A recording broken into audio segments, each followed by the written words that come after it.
안녕하세요. 오늘은 저희 넷이 드디어 다 사회에서 다 뭉쳤는데요. 저는 항상 소개했던 홍성준 소장입니다. 저는 유준영 소장입니다. 정희섭 소장입니다. 저는 4명 중에 나이가 제일 어린 강홍도 소장입니다. 항상 형이라 그래요. 무게 있게 살로서 중심을 맡고 있고 의견도 중립을 내서 분란을 일으키는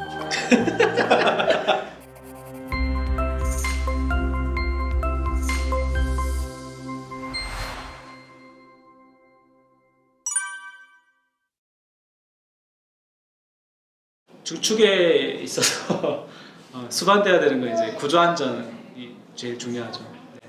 그래서 최근에 뭐 지진에 대한 내진 구조를 꼭 해야 되는 상황이 있는데, 뭐 내진 구조는 이제 2층 이상은 무조건 내진 구조로서 설계가 돼야 되고, 그런 것들로 봤을 때는 어떤 구조적으로 안정되어 있는 집이라든가, 또 구옥들은 방해 구조가 다 옛날 형식이라서 지금 현대 삶의 사람들의 삶에 잘 맞지 않아요. 그래서 내 삶에 적합한 구조를 가지고 있는 집을 찾아보는 것도 방법이고, 또 법적으로도 중축을 위해서 건폐율이 얼마나 남아 있는지, 용적률이 얼마나 남아 있는지 제일 기초적으로 1차적으로 알아볼 수 있는 좋은 방법들이라고 생각합니다.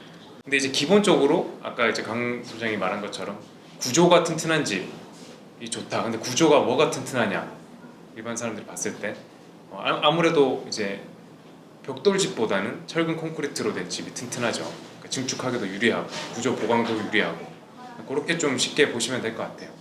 내 집, 그 집이 철근 콘크리트인지 연화조인지 벽돌인지를 알려면 아까 3화에서 말씀드린 것처럼 이제 건축물 대장을 바로 인터넷에 검색하시면 나와요. 거기에 이제 주요 구조부에 대한 설명이 나오기 때문에 그거만 확인하시면 됩니다.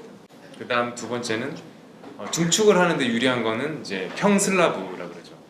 저희 목동 상가주택처럼 지붕이 이렇게 박공지붕, 세모지붕이 아니라 이 세모지붕에다가 평평한 판을 만들어서 중축하기는 쉽지가 않죠.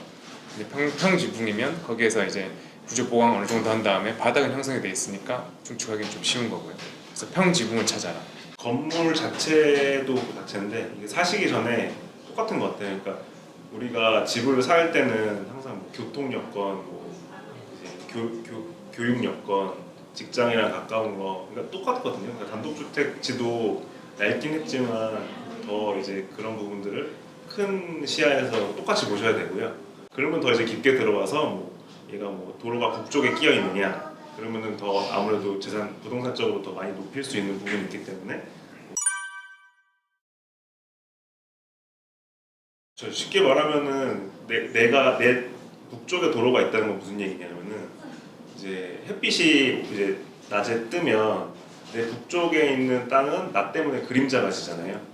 근데 도로가 있다는 거는 그렇게 내 그림자로 인해 피해를 더 적게 본다는 얘기이기 때문에 내가 상대적으로 더 높게 올리더라도 뒷집에, 그러니까 도로 반대쪽에 있는 집들이 그림자가 적게 진다는 얘기가 돼서 내 땅을 아무래도 더 높이 올릴 수 있다는 얘기가 되거든요. 그래서 그거는 기본적으로 3층 이상부터는 원래 건물이 되게 많이 깎이게 되는데 그런 부분들이 아무래도 좀 더 많이 채워질 수 있기 때문에 반듯하게 올라가죠, 건물이. 그러니까 그런 부분들이 기본적으로는 개발에 효율이 있는 땅이기 때문에 많이들 선호를 하시고요. 당연히 그리고 코너, 그러니까 북쪽과 더불어서 예를 들어서 북도로인데 코너다 이러면 더 좋은 게 주차하기가 되게 쉬운 거죠. 양쪽으로 들어올 수가 있으니까. 그래서 그런 것들을 좀 이렇게 더 센스 있게 보시면 좋은 땅을 구입하실 가능성이 높지 않나 싶습니다. 일단은 금액인데 싸서 가서 봤는데, 그래서 막다른 길이야. 아니면은 막다른 길이라는 땅도 좀 별로 좋진 않은데 더 안 좋은 건 뭐냐면은 내 앞에 있는 도로가 너무 좁아서, 그래서 도로는 신축이든 뭘 하려면 4m를 만들어줘야 돼요. 근데 이제 그 땅을 이제 뭐 30평이라고 해서 샀는데 알고 보니까 도로가 너무 좁아서 뭐 5평이 도로로 편입된다든지 이런 부분들이 생길 수 있어요. 근데 이거는 그냥 제일 쉽게 보는 거는 내가 그 땅 가서 줄자로 땅 앞에 있는 도로가 4m가 되는지 재보시면 돼요. 진짜 그게 안 되면은 그 땅은 싸게 나왔어도 그 가치를 못 하실 수가 있어요. 셰이프가 복잡하면 복잡할수록 되게 외형을 꾸미기가 되게 힘들어지고 그 단열이랑 관련이 많아요. 이제 많은 사람들이 이제 외단열을 하려고 집들을 사는데 모양이 복잡하면 복잡할수록 외단열이나 이런 것들 하기 힘들어져요. 결국에는 그거는 이제 내단열을 해야 된다는 얘기가 되는데 그 내단열을 하게 되면 결국 그 평수가 줄어들게 되죠. 그런 부분들까지 또 같이 전문가랑 상의하는 게 제일 좋을 거라 생각을 합니다. 증축 리모델링을 거의 신축 비용을 들여서 하는 경우는 사실 많지는 않을 건데 하다 보니까 특화된 그 땅들이 있는 것 같아요. 근데 그게 결국에는 작은 땅들이더라고요. 작은 땅들. 땅이 크면은 사실 그냥 다 부시고 부동산 가치로만 봤을 때, 수익성으로만 봤을 때는 신축을 하는 게 맞을 수도 있죠. 근데 이화에서 말씀드린 것처럼 옛날 집들은 지금의 건폐율, 그러니까 건축 면적보다도 현행법보다 더 많은 면적을 가지고 있는 오래된 주택, 그 당시 법으로 지었기 때문에 그런 주택들이 있는 거죠. 그래서 증축을 통해서 그러니까 기존 건축물에 관한 특례법을 적용받아서 그 옛날에 지어진 그 면적은 그냥 지금대로 인정을 해주고 그 위에 현행법에 맞춰서 조금 건축 면적을 현행법에 맞춰서 지어서 증축을 한다.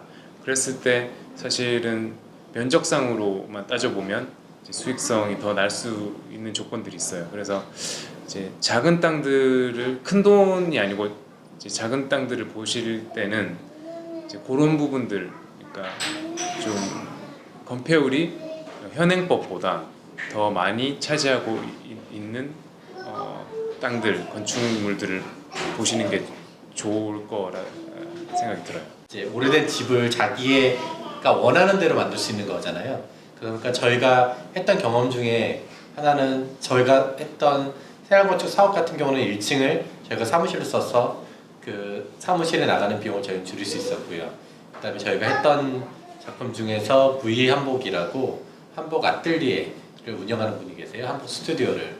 그분은 또 2층을 그 스튜디오를 겸하는 그 공간을 쓰다 보니까 또 임대 면적을 줄일 수 있었죠. 그렇게 좀 혼용된 공간을 또 만들 수 있다 보면 또 그게 개인 사업을 하시는 분이고 자기의 사업 목적과도 맞는다 그러면 집이 있으면서 또 자기의 업장이 될 수 있다면 그러면 참 또 그 두 가지 비용을 다 줄일 수 있는 그런 부분이 될 것 같고요. 예. 일단은 이게 이제 아파트를 분양받을 때도 똑같은 건데 그 국민주택 규모라고 해서 85제곱미터 이하면은 이제 부가가치세를 안 내게끔 되어 있어요. 그래서 그러니까 그런 거를 이제 안 낼 수 있으려면은 면허가 있는 건설업자가 시공을 하거나 건축사 사무소이거나 해야 되거든요. 그래서 그런 것들을 알고 예를 들어서 내가 협소주택을 계획할 때도 좀 그 규모를 벗어나지 않게끔 하는 계획도 좀 중요한 것 같고요. 84제곱미터까지. 그래서 주택 부분을 내가 살 집을 이제 85제곱미터 이하로 맞추는 거죠. 최대.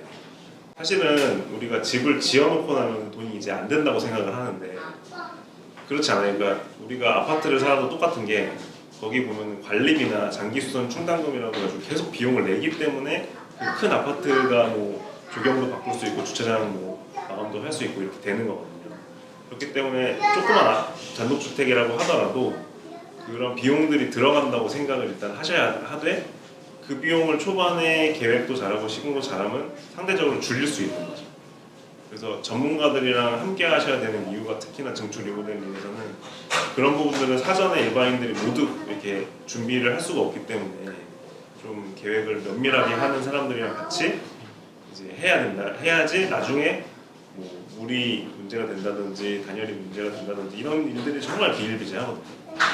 그래서 그런 부분들이 비용을 줄일 수 있는 제대로 하는 게 비용을 줄이는 거다 말씀을 드리죠.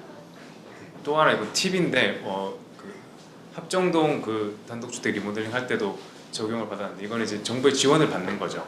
그 노후 백관에 대해서 주택을 수도할 때 수도관이죠. 오래된 그 백관이라고 하는데 그 백관에 대해서는 그 백관을 교체하는 비용을 대줘요. 지금 서울시에서 아마 대주는 걸로 알고 있어요. 그래서 그 비용도 사실은 도움이 되죠. 그 다음에 그런 것도 있어요. 뭐 담장 허물면은 그 허무는 비용과 조성하는 비용을 또 구청에서 대주더라고요. 그래서 그런 비용도 사실 오래된 주택 같은 경우에는 담장이 사실 다 이렇게 쳐져 있고 대문도 있고 하잖아요. 근데 요즘에는 주차도 집어넣고 하면서 그 담장이 없어야 더 유리하거든요. 그렇게 되면서 이제 담장이나 하는 그 철거하고 그걸 다시 이제 주차장으로 조성하는 비용 일부를 구청에서 대주기 때문에 그런 것도 좋은 그 도움이 될 수 있죠. 아파트 값이 워낙 올라가지고 진짜 서울 시내 땅값도 오르긴 하지만 아파트 값이 오른 거 비하면 뭐 그래서 서울 시내에서도 평당 한 2천 이하로 땅을 살 수 있으면 해볼만 한 것 같아요. 그 나중에 시대 차익도 있고 그다음에 신혼부부라고 하면 이제 아이도 생각할 텐데 단독주택만큼 애들 키우기가 좋은 데는 없죠 사실. 뛰어노는 거나 1층에서 왔다 갔다 하는 거나 물론 이제 불편한 부분도 있겠지만 신혼부부들에게는 그런 것도 장점이 되지 않을까. 다만 이제 그 진입 장벽이 좀 낮아야겠죠. 그러니까 평당 2천만 원 정도 지금 현재 시세로 평당 2천만 원 정도 내외면은 사실 아파트도 평당 2천만 원 넘는 거 워낙 많으니까 그 정도에서 왔다 갔다 좀 찾아보면 좀 재밌지 않을까요? 그러니까 제가 이제 그런 케이스예요. 그러니까 저는 솔직히 말해서 아파트를 가고 싶은 생각도 있었어요. 그래서 아파트도 알아보는데 이게 이미 너무 올랐기 때문에 어떻게 보면은 금액 감당하기가 쉽지 않더라고요. 그래서 어떻게 보면 신혼부부들한테는 기회다 이런 게. 그래서 역으로 생각을 해서 지금 상대적으로 저렴하니까 그래도 서울에 뭐 좀 약간 외곽 지역들은 그래도 아직은 평당 뭐 1,000만 원 중반도 살 수 있는 데가 있긴 있거든요. 서울에서도 아직 지하철이 막 다 모든 부분에 다 연결된 게 아니라 역이랑 역 사이가 제일 싸거든요. 그렇죠. 대중교통을 조금만 포기하면 어느 정도는 구할 수 있는 여지가 있죠. 네, 그래서 저 같은 경우에는 그런 것들이 이제 아파트에 들어갈 수 이미 늦었다고 생각을 판단하기도 했고 돈도 그래서 근데 이제 신혼부부는 대출이 막 70%까지도 나오니까 근데 단독주택은 토지로만 감정평가를 하거든요. 어차피 건물은 거의 가치가 없어서 해도 그냥 시세만큼은 나오더라고요. 그래서 저 같은 경우에 그냥 대출을 왕창 이렇게 해가지고 빚을 이렇게 얹고서 샀는데 그렇게 하고 아까 전에 말한 그 집수리 뭐 서울시 이런 거를 연동을 시키면 사고 리모델링까지도 가능하다. 하나의 방법이다. 근데 뭐 냉정하게 보면은 아파트만큼 안 오를 거라고 생각을 하지만 그래도 뭐 거기서의 단독주택만의 장점이 있으니까 계기가 있고 하면 그래서 그런 부분들이 이제 대안이 될 수 있다 하나에. 그러니까 저희가 어차피 다 똑같이 아파트에 들어간다고 생각을 하면 이제 그게 정답일 수 있겠으나 또 저같이 다른 기회를 찾는 사람도 있으니까 충분히 찾아보시면 좋을 것 같습니다.